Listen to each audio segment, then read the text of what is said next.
Devil's Lake Grand Forks Television, WDAZ Channel 8. In the remote villages of southeast Alaska, Big Dave is postman, grocer, ambulance driver, and friend. With his air taxi business, he's been helping people for 12 years. He's also helping himself. Just like over 30 million other Americans, Big Dave invests in U.S. Savings Bonds because bonds pay competitive rates like money market accounts. Now we can all become great American investors. Find out how. Call 1-800-US-BONDS. This is the WDAZ TV Community Billboard. The new summer hours for the Salvation Army Game Room are Monday through Friday, 9 a.m. to noon, and 1:30 to 4:30 p.m. Join the many kids in your area who have discovered how to have summer fun by having a summer carnival to benefit the Muscular Dystrophy Association. Contact the local MDA office by calling 701-235-1988. St. Anne's Guest Home is having a rummage and bake sale this Friday and Saturday, June 3rd and 4th, from 8 a.m. to 4 p.m. Coffee and cookies will be served. Volunteers are needed to help organize and stage the Special Olympic Summer Games June 3rd and 4th. Please call United Way Community Services at 775-0671. 500 volunteers are needed for this event. The Summer Youth Employment and Training Program needs youth ages 14 to 21 for summer jobs. For more information, contact the Devils Lake Job Service Office at 662-2181. We're here on the floor of one of the busiest stock exchanges in the world. It's almost time for lunch. As you can see, these traders know the value of Cool Ranch flavored Doritos. Soon everyone will know the inside story on this creamy Cool Ranch flavor. Cool Ranch flavored Doritos brand tortilla chips. Quiet! Nobody gets any Cool Ranch Doritos. Every scrap of paper on this floor is picked up. They taste as good as they crunch. WDAZ TV, Channel 8, Devils Lake, Grand Forks. From ABC News, The Weekend Report, here's Britt Hume. Good evening. On the eve of what promises to be a largely ceremonial summit, President Reagan indicated today he will use it as an opportunity to pressure the Soviets on human rights. Mr. Reagan was careful in his remarks not to be entirely negative toward the Soviets, or at least not toward the man he calls a real friend, Mikhail Gorbachev. Sheila Kaz is with the president in Helsinki, Finland. President Reagan was not seen beyond the security of his elegant Helsinki hotel, but his thoughts on the summit were widely published. Soviet television aired, unedited, a half-hour interview taped last Monday. Asked whether when he first occupied the Oval Office he thought he would one day lead a delegation to Moscow, the president implied it wasn't he who's changed, but the Soviet Union. I think there is a difference between this general secretary and other leaders of your country that I had met with in the past. I don't think they had any dreams of perestroika. Perestroika, restructuring. In his pre-recorded weekly radio address for the folks back home, the president acknowledged some Soviet reforms. While there are improvements, the basic structure of the system has not changed in the Soviet Union or in Eastern Europe, and there remain significant violations of human rights and freedoms. The president spent 2 hours with top advisors who told him, as they did reporters later, that some of the minor arms control agreements they had hoped to have ready at this summit will not be. Perhaps we can get everything wrapped up in time for signing, but I'm not absolutely sure. Nor do they expect a breakthrough toward a so-called START treaty, cutting long-range nuclear arsenals in half. But we believe progress can be made at this meeting, and we believe that during the remaining months of the administration, progress can be made. The president plans to spend part of the next 4 days trying to persuade Soviet leader Gorbachev that the U.S. Strategic Defense Initiative should not threaten a START treaty. But the first issue he'll raise when he and Gorbachev sit down together in the Kremlin is human rights. Sheila Kast, ABC News, Helsinki. The government's highest-ranking courier left Washington today to join the president's party in Helsinki. It was White House Chief of Staff Howard Baker who had stayed behind long enough to take the INF treaty approved by the Senate yesterday with him. You may be surprised to learn that the Soviet equivalent of the Senate also had to approve the INF treaty. The Presidium of the Supreme Soviet voted on it today. But as Walter Rogers reports, there was little suspense about the outcome. The Soviet Union's top parliamentary body waited until the U.S. Senate ratified the INF treaty just to be sure, then they voted. Who is in favor of the ratification of the treaty? Raise your hands. Who is against? None. Soviet approval was a foregone conclusion. There was never any debate, just speeches.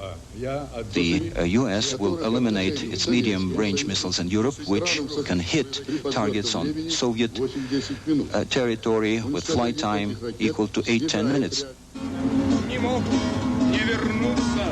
On the eve of President Reagan's arrival here, the Soviet soldiers were celebrating the impending destruction of American Pershing and cruise missiles. This man saw the treaty's ratification as a gift for his sleeping granddaughter. It removes the possibility of war for future generations. And this Moscow florist was ready with a bouquet for the Reagans. But these Soviet troop withdrawals from Afghanistan are now threatening to become a last-minute bump on the road to the summit. The Soviets warning they may slow their troop withdrawals unless the United States and Pakistan cut off assistance to the Afghan guerrillas. Anything from Afghanistan to human rights could derail this summit, but neither side really wants that. And the Soviets are especially anxious to avoid a confrontation, because the Moscow summit could help Mr. Gorbachev set the tone for his relationship with the next American president. Walter Rogers, ABC News, Moscow. Peter Jennings will anchor ABC's live coverage of President Reagan's arrival in Moscow beginning at approximately 6 a.m. Eastern Time tomorrow. And there will be an expanded version of This Week with David Brinkley at 9:30.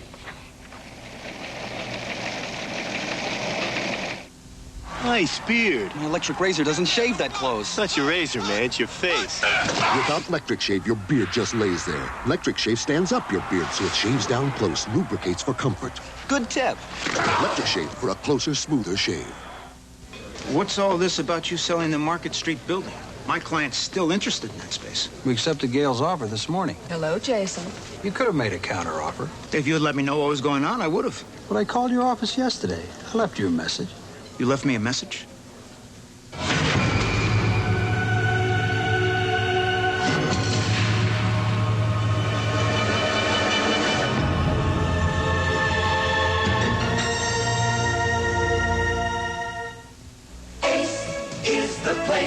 Ace 7-Star, our best latex flat wall paint, on sale now for just $9.97 a gallon. Hey, quality makes a difference, and at Ace, they've got you covered. Hey, let me tell you, Ace is a painting place for me. For the first time in 3 weeks, there is calm this Saturday night in Beirut's southern suburbs. A massive deployment of Syrian troops has put a stop to an orgy of deadly fighting, and it has raised hopes of a break in the hostage drama. Dean Reynolds reports. Syrian forces were hard at work today, restoring calm to battle-scarred South Beirut. Some 4,000 troops were involved in the second day of the operation to prevent a recurrence of the conflict this month between pro-Iranian Hezbollah gunmen and the Syrian-backed forces of the Amal militia. The Syrian advance covered most of the Hezbollah positions, but not all of them. The militia's main garrison, where it suspected many of the Western hostages, including 9 Americans, are held, was not entered. Tonight in Damascus, a government official said Syria is doing all it can to free the hostages and cautioned that the issue is not one of time, but of effort. On that point, the Syrians seem better able to exert more pressure now that they've surrounded the Hezbollah position and can stop any further attempts to move the captives if they are, in fact, there. It's clear that most of the people of this battle zone have little sympathy with the combatants. Their lives have been repeatedly scarred by the violence. Today, they were trying to get things back to normal, and for once, they could do it without the sounds of warfare ringing in their ears. Dean Reynolds, ABC News, Damascus. A French photographer held 9 months in an Afghan prison was freed today after receiving a presidential pardon. Alain Guillot was convicted of espionage after he was arrested covering the activities of the Mujahideen rebels. Guillot attributed his release to diplomatic pressure and pre-summit politics.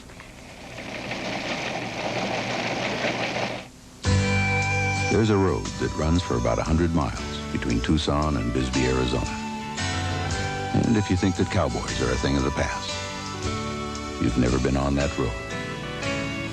There are over 4 million miles of roads in Alamo territory, all across America. And whenever you rent a car from Alamo, the rates are low, and all those miles are free, including a 100-mile stretch in Arizona, where the cowboys live. The Italian taste of spaghetti and meat sauce. You can serve it today with new lunch bucket meals. The homemade flavor of beef stew, potatoes, and gravy. You can fix it just right with new lunch buckets. They're made for your microwave. Made with only the finest ingredients and made hot and delicious in under 2 minutes.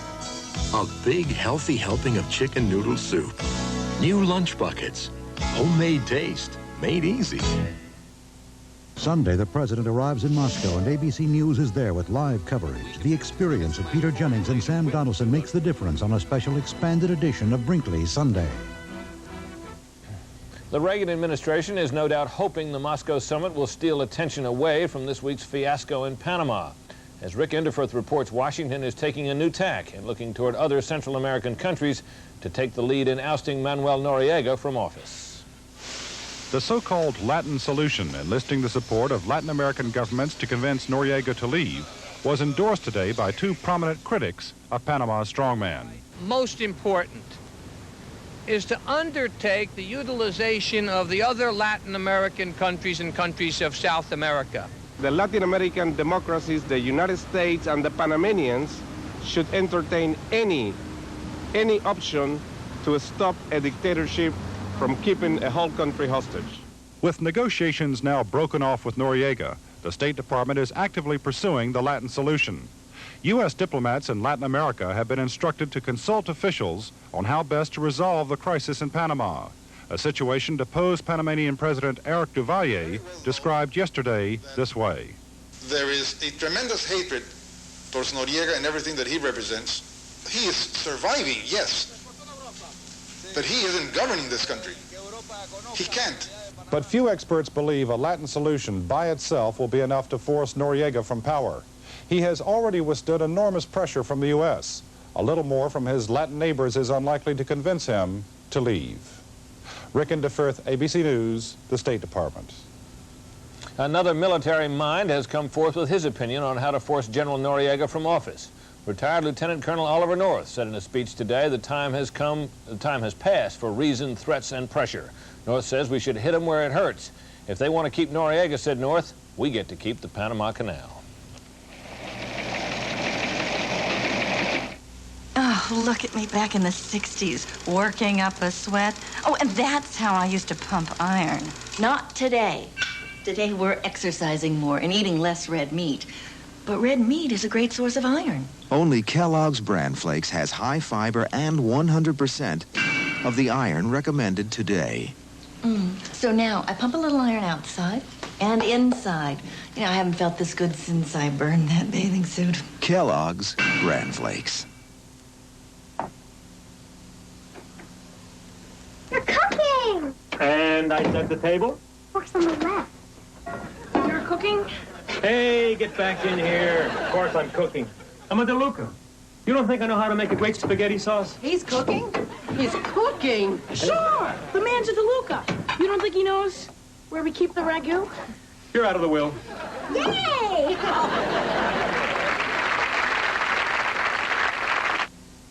Stay informed. Live coverage of the summit meetings. This week on Good Morning America. U.S. Soviet summit meetings have often been accompanied by small gestures, acts of goodwill intended to enhance the atmosphere. They don't add up to much in what has been called a long twilight struggle between the superpowers. But for those individuals directly affected, these symbolic gestures can add up to everything, as in the case of a couple who will be reunited after years of waiting. Jackie Judd has the story. Today is the happiest day in my life.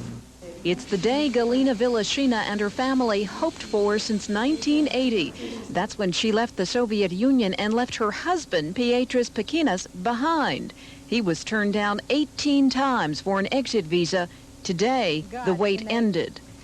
I hope everything will be okay, and it will come the day then I could see him and to kiss him and to tell him again, I love you.